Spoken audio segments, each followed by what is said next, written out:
Welcome back for another episode of CRM Radio Live, the one show that takes a look at the ever-changing CRM space with the voice of CRM, our host, Paul Petersen. Hey, Paul.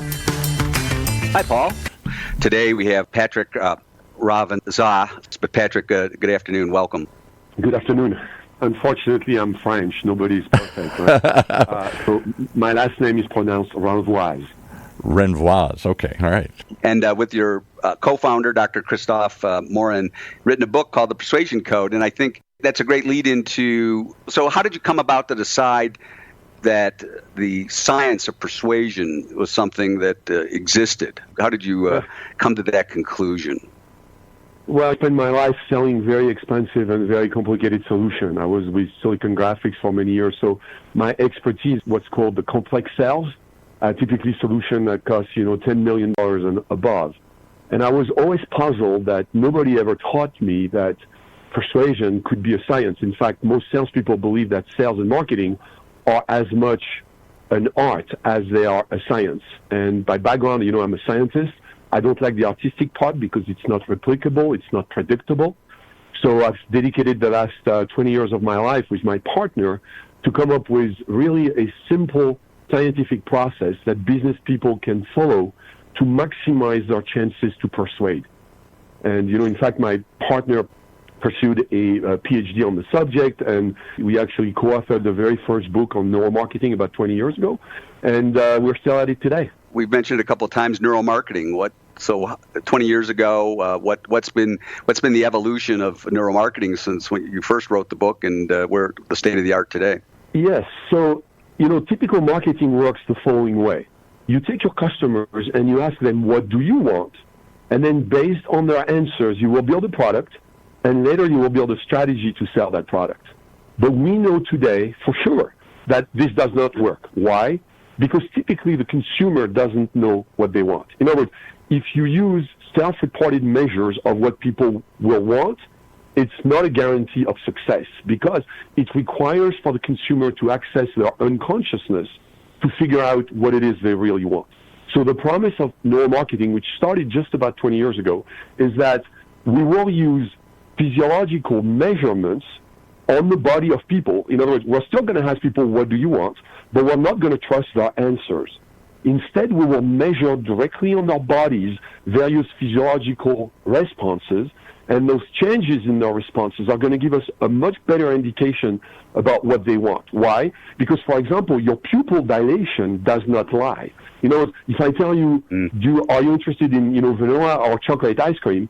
And if I show you a picture of chocolate ice cream, and I see at that moment that your pupil dilates, or I can measure a increase of heart rate, or I can measure your electroencephalogram, then all these measurements give us a much better picture of the truth.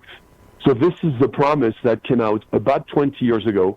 And today, many companies offer different kinds of services to make these physiological measurements. And the results, the science, again, has been refined over the last 20 years. But today we're getting really good results. Today, of course, it's harder to get in front of people, let alone train a salesperson to even interpret body language properly. But so is it that you go through some steps with, I'll say, control groups or samples, and then from that you can codify the responses? Is that how it works, or is it done on an individual level? Yeah, it's done at an individual level, and you can do various kinds of group testing when you do this. But the consumer doesn't even need to be in a specific room. In other words, we can use the camera that's on their laptop. For example, we can measure, imagine you're in front of your laptop and I show you two pictures.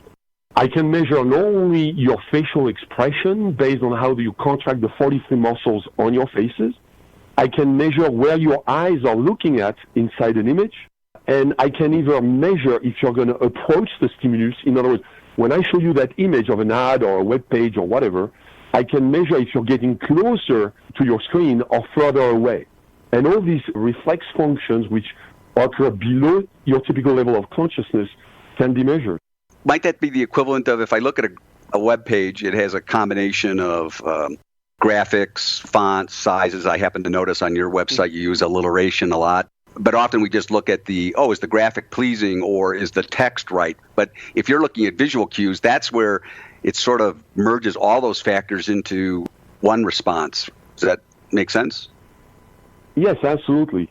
Now, if you think about it, though, most websites, they focus on the who we are and what we do.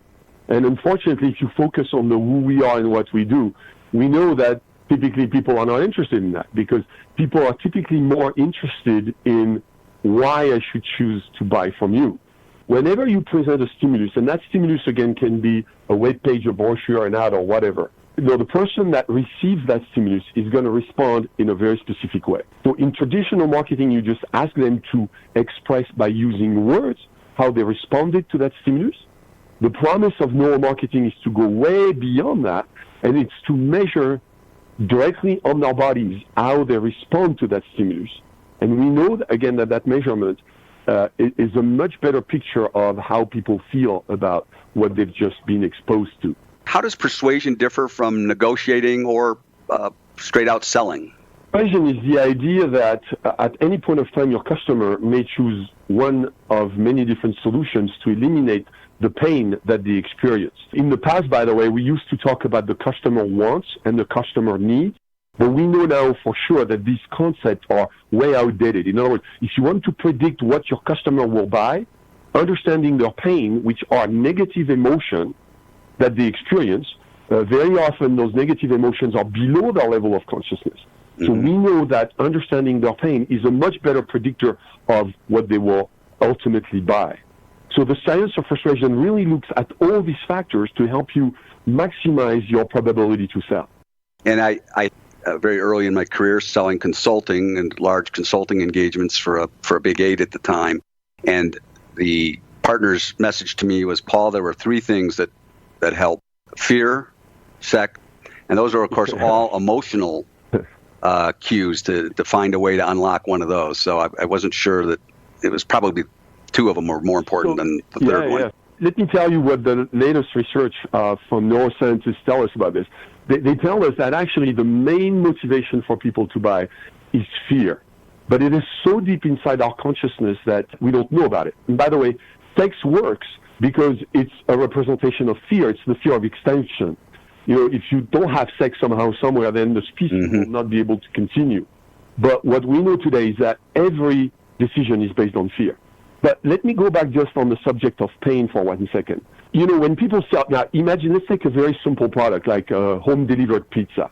Most people think that when they sell home-delivered pizza, they will do market research on what kind of pizza people want, the size of the pizza, the price at which they can sell it, etc., etc. But at the end of the day, many years ago, about 35 years ago, there was a small pizza shop, and they figured out what is that negative emotion that drives the behavior of people who buy home-delivered pizza. And do you know what is that number one pain? No, because I love pizza. Yeah. Well, that number one pain typically has nothing to do with the pizza, and it is the anxiety, or the fear, if you want, right? The fear of not knowing when the pizza will arrive. I mean, I'm going to use the word anxiety or fear as a synonym here. It's to help people understand that it's more of an unconscious process. So, again, the anxiety of not knowing that the pizza will arrive drives the behavior of people. And by the way, that small pizza shop that I'm talking about is known as Domino's, and they became number one. And what's the Domino's slogan? Domino's slogan is 30 minutes or less, or it's free. So, right. Domino is not a pizza shop. Domino is a FedEx organization which happened to sell pizza. And how did they come to that conclusion? They came to that conclusion because they, early on in the history of the company, they identified that pain or that fear, and they built a whole system to eliminate that. In fact, one of the latest applications that they have is the tracker. And the tracker is the ultimate application to help you eliminate that anxiety of not knowing, because you know now exactly where your pizza is. And in fact, this concept of pain, it's the very first step in our process of persuasion. And we tell people it's not about what they want, about what they need. It's about the quality of the diagnostic that you make of their pain. And one of the promise of neuromarketing is that it will help companies understand that if they are selling pizza, they are not in the pizza business, they are in the delivery business. By the way, the other famous story that we keep using is the story of Starbucks. You may think that Starbucks is in the coffee business, but they are not. You know, the CEO of Starbucks has been claiming for many years now that he realized that the number one pain of people who buy coffee is that most people spend half of their life at home and they spend the other half of their life in the office. And the fundamental pain or negative emotion that they experience is that they don't have a transition to go from home to the office. So the way they call this at Starbucks is they call it the third place business. Starbucks is just a transitional environment for people to eliminate that anxiety or that fear of not having a mental transition to go from home to the office. And then at the end of the day, the coffee is just an accessory to eliminate that pain. Right, because you wouldn't pay $5 rationally for a cup of coffee unless you went in there and felt good. You heard music that you could buy. You see other people, conversing at the table, and all of a sudden it makes perfect sense that you're in that room. Right. So that concept of diagnose the pain is the very first step of the 4 steps of our process. And we went pretty fast. At the end of the day, the key findings that we made, the key realization that we had 20 years ago is that when people decide, they don't use their rational brain, they use another part of the brain. They use what's called the primal brain. And many researchers have demonstrated it, but that knowledge has been kept by the world of neuroscientists. In fact, I love the word neuromarketing because you can see the 2 worlds here. On one hand, you have the word marketing, which is what we know, the world of business people. And on the other hand, you have the world of neuro, and it's the world of people with a white coat that puts patients inside an fMRI. So those people, the neuroscientists, the people that are PhDs in neuroscience and neuropsychology, all that, they have a really good understanding about the brain, but nobody has ever created a bridge between the world of those researchers and the world of business. And I think that'll be a great break point, Patrick. We'll come back and talk about that bridge and how we take that neuromapping science and the findings and break that down into some steps that people can follow to be greater persuaders. We'll be right back. We know you rely on your CRM system, and it's usually a love-hate relationship. Most CRM systems, well, let's face it, they're expensive. They're hard to understand. People don't use them properly. And you're probably paying for features that you don't even want. If that's your case, then maybe it's time to simplify. It's time to get more from your CRM. Why don't you go back to the original? Trust Goldmine. We helped pioneer the industry, after all.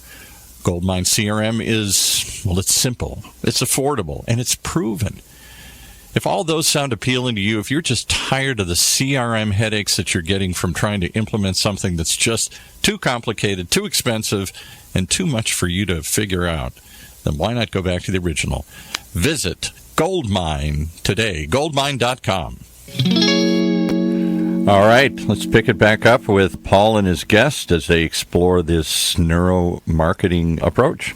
Our guest today is Patrick Renvoise, an co-author of the Persuasion Code. And I was going to ask, Patrick, can anybody be persuaded? The old adage of selling ice to an Eskimo, or do you have to look for certain signs that a person is open to persuasion? I'm not sure I phrased the question the best way, but persuasion is a continuum, so it's a probability. As we all know, some people are very hard to persuade, some other are much easier to persuade. And so you have, the probability to persuade goes from 0% to 100%. In fact, in our formula of persuasion, it starts with measuring that pain. Imagine if you're selling water, your probability to persuade is directly linked to the degree of awareness that your customer is thirsty. In other words, if your customer is not thirsty, they don't experience any pain, then your probability to sell them water is very, very low. In the past, people were measuring their probability to persuade as a function about the wants and the needs, which are typically conscious processes, but being able to measure the unconscious negative emotion that people experience give you a much better idea of your probability to persuade. In the Persuasion Code, it sounds like it may start with your website, moving away from the who we are and what we are to the quote-unquote pains we address, but and then it moves to the individual selling? Yes, so persuasion starts anytime your customer or your prospect is exposed to one of your messages.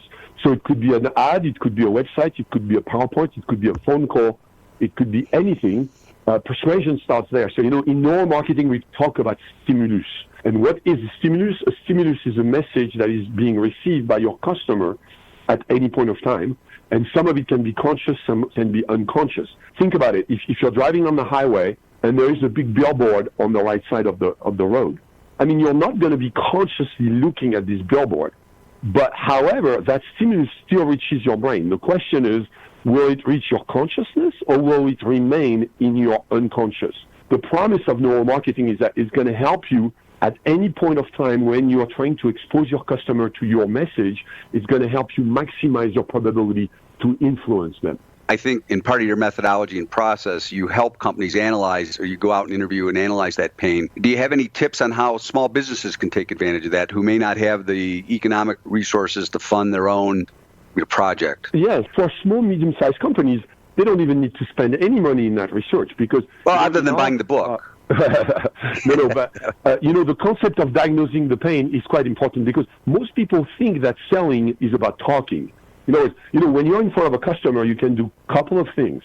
You can be diagnosing their pain, which is about asking them questions and listening deeply to show compassion for their pain. Or you could be selling, which is you could highlight the benefit of your solution that will eliminate their pain. And then there is also a third thing that you could be doing when you're in front of a customer, which is educating. So think about it. But any time you are face-to-face with a customer, whatever it is you're doing can fall into one of those three categories. Either you're diagnosing, or you're selling, or you're educating. Now, we all know that educating is great because it builds rapport. However, educating is not helping you too much. Why? Because if you're educating, you're selling as much for your competitors as you're selling for yourself. So again, except if you're educating your customer on what makes you different, educating is not very strong on the persuasion continuum. At the end of the day, then, we can say that selling is about two things. It's about diagnosing and selling. And now we agree that we've summarized the process of selling into two steps of diagnosing and selling. Should you spend 50% of your time diagnosing and 50% of your time selling? Or should you spend 5% of your time diagnosing and 95% of your time selling? The answer, a lot of people, and we work with a lot of medium-sized companies, they tell us that what gives you the best probability to persuade is if you do 80% diagnosing and only 20% selling. So what's the learning for a medium-sized company? It's that if they want to increase sales and revenue, they need to teach their salespeople not to talk, but to listen, because diagnosing requires two skills. And what are the two skills that are required for doing a good diagnostic? One, it's to ask the right questions. And two, it's to listen and listen deeply. I was a sales guy by myself. I spent a lot of time selling expensive stuff, as I said. And it took me a long time to realize that salespeople are trained to ask questions with the intent to respond, but that's wrong. Salespeople should be trained to ask questions with the intent to understand and acknowledge the pain. Again, even if you don't have a budget for marketing research, you can benefit from understanding this notion of the importance of diagnosing the pain. I've used open-ended questions, actually to start a conversation. What prompted your interest, or why did you pick up the phone to call me? And I've typically found that you get a very honest answer, and then they can either talk shortly or go long. But if I ask them a very short answer question, I'll get a short answer. You don't pick up any answer. I like to get the prospect talking about what motivated them to take action at this time, and then try to explore that a little bit. I think in Neil Rackham in Spin Selling, he called it the needs payoff kind of question. The other thing I found is that the fear doesn't necessarily have to do with your product, and you were pointing that out, like with Starbucks, but I noticed in some of my large enterprise deals that often the fear was of going to the board for approval, right? Because they would have a lot of work and they would be high visibility, whereas if I could lower my price under this guideline, the deal would go through, right? So it had nothing to do with the product features. It had to do with their internal process. And then I also found that the fear, of course, the end user is, can I implement this successfully? Competing against a small company called IBM. And the main pain of people who were buying supercomputers from IBM at the time was the fear of making the wrong decision. So for the longest period of time, the motto of IBM was, you never get fired from buying IBM. So again, that shows the difference between what people want. People may want a supercomputer, but fundamentally their pain is the anxiety of making the wrong decision and being fired personally. The benefit of using a persuasion model is that it will teach you a very simple, linear, step-by-step process that at each step of what happens in the brain of your customer, you maximize your probability to persuade. And is there anything, as we get to the close here, is there any role that technology can play in helping implement I think there were 6 steps. There's capture, convince, and close, and then there were 6 other steps that you have. But is there any role that technology can play, or is this truly a personal skills? Technology can help make more automatic some of the delivery of the stimulus that you need to do. But fundamentally, this is a human issue. Again, we've covered only one of the actual 4 steps in our process, which is the diagnose the pain. But once you have diagnosed the pain, if you want to reach the primal brain or the unconscious part of the mind of your customers, you have to go steps 2, steps 3, and 4. And step 2 is the notion of differentiating your claim. So again, the first step is diagnose the pain. Step 2 is differentiate your claims. Why? Because your customers have many different options to eliminate their pain. Even if you've done the best diagnostic, right? They can buy aspirin from different places. The third step is demonstrate the gain. In other words, it's okay to have unveiled the pain, to tell them what's unique about you and the top 3 reasons why they should buy, and we call that the claims. But then the next step is you have to demonstrate the gain. In the old days, the way people were doing this is if I was selling you a vacuum cleaner, the way I would demonstrate that my vacuum cleaner is better than your vacuum cleaner is I would give you a very strong visual proof of it. Why? Because first I would throw some dirt on your carpet, and then I would show you that my vacuum cleaner sucks better than your vacuum cleaner, right? So the demonstration of the gain was made very easily. But today, I mean, when you're selling solutions that are extremely abstract, and a CRM might be the ultimately most abstract solution in the world, right? It's very hard to demonstrate the gain. And the last step of our process, once you've done the diagnostic of the pain, once you have differentiated your claim, and once you have demonstrated the gain, you still need to find a way to ensure that your stimulus, the message that you're selling them or sending to them, is going to be delivered to their primal brain. Because we have enough scientific evidence today to say without the shadow of a doubt that it's not the rational brain that decides, it's our primal brain, and it's the brain of the unconscious. So we'll stop there. I wanted to have time to remind people the book is the Persuasion Code. You can go to SalesBrain.com for more information about the process of both getting consulting help and the book. And Patrick, thanks for joining us today. And fascinating, and it's going to cause me to take a look at some of the things we do from a marketing perspective. So I'm going to dig a little deeper. Patrick, thank you. Yeah. Surf's up. You've been listening to another episode of CRM Radio Today, right here on the Funnel Radio Network for at-work listeners like you.